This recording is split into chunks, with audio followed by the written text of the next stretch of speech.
kal ni sa kalung sung ahung vatay tamong amalam kalsongin kagentay na kipanan apa pagimbol na katumol so zawin pagimbol na katulain lungdon mitin ay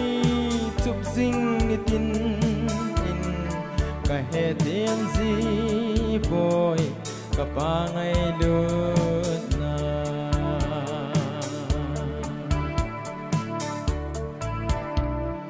gimbol sang lo zao sa aping zong kahipo kapin na leng tisan ahi sit na tong din kimang capongi tun sot ding kaleng na lo tu pagimpol na katulain lungdan mitin ay tupsing nitin in kahetem zipoy kapangay lut na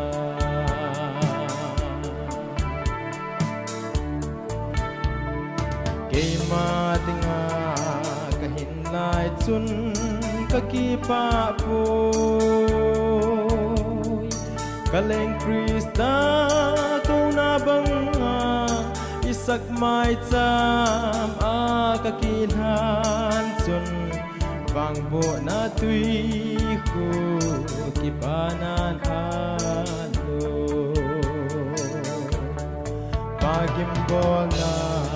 katulain lungdan mitin ay tupsing nitin in kahetem zipoy kapangay lut na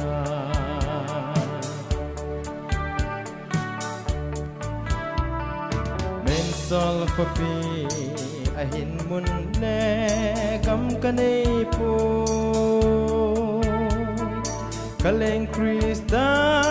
amusit now po in ko pam lam acetangi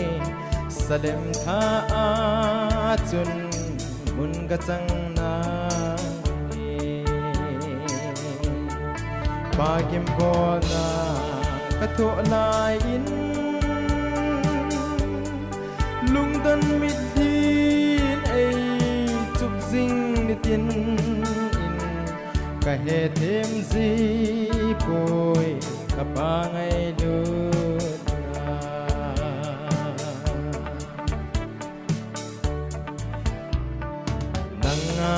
nangakahinay sumilhi inleng Jesu nahinain nahinsain damlay gam thip gam kazin sung hin kakal son zo se na tu hitain pagimbol na katulain lungdan mitin ay tupsing nitin in kahetem zipoy kapangay lut